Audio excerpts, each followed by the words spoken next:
This will be a video explaining the unit circle, what it is and how we can use it.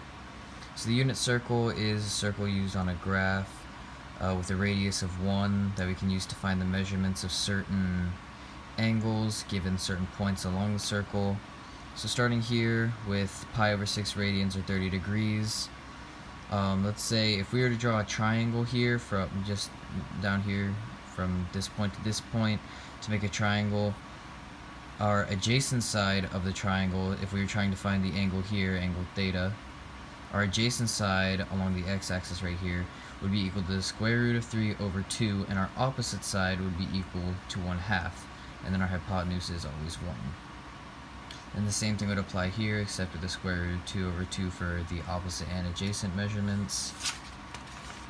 And then quadrants in the unit circle they follow the same rules as quadrants on a graph. So if you move over to quadrant 2, the x value is negative.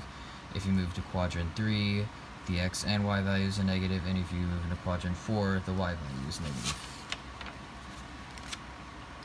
So here we're just going to jump in and try some examples. So find the tangent of 30 degrees using the unit circle. So 30 degrees, also pi over 6 radians. So we can see here, if we were to draw a triangle, our opposite side would be 1/2 because that's our y value, and our x value would be square root of 3 over 2, which would be our adjacent length. So here all we would need to do, since we know tangent is opposite over adjacent, we have 1/2 over the square root of 3 over 2. Here we just have to flip this fraction and then multiply to find our answer, which is 2 over 2 times the square root of 3, which simplifies to 1 over the square root of 3. Now if we try this one, find the secant of pi over 4 radians using the unit circle. So secant, hypotenuse over the adjacent, so we know it's going to be 1 over something. So pi over 4, if we go to our unit circle, we see it's right here.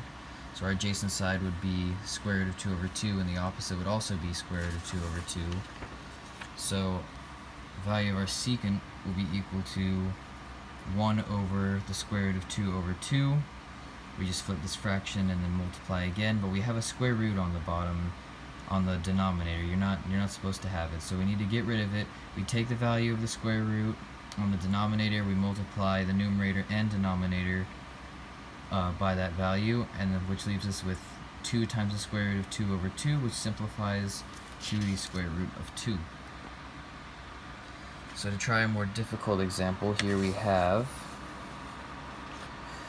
find the cosecant of 10 pi over 6 using the unit circle.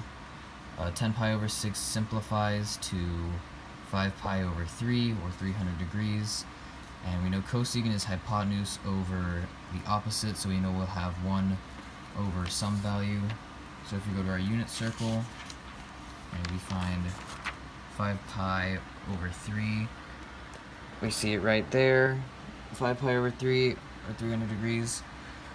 So if we were to draw a line from this point to the other sides of the circle, it would be the same as this. It would be the same as our value up here. However, the y value would be negative because it is in the 4th quadrant. So our opposite side would be equal to negative square root of 3 over 2, and our adjacent would be 1/2, positive 1/2. So now that we know where those are and where our values are, all we need to do is set it up so we have our hypotenuse over our opposite, so 1 over negative square root of 3 over 2. We flip this fraction and then multiply. Again, we have a square root on the denominator. We get rid of it, multiply the numerator and denominator by the square root of 3, which leaves us with negative 2 times the square root of 3 over 3. And that would be the cosecant of 10 pi over 6. And those are a few examples on how you can find angle theta using the unit circle.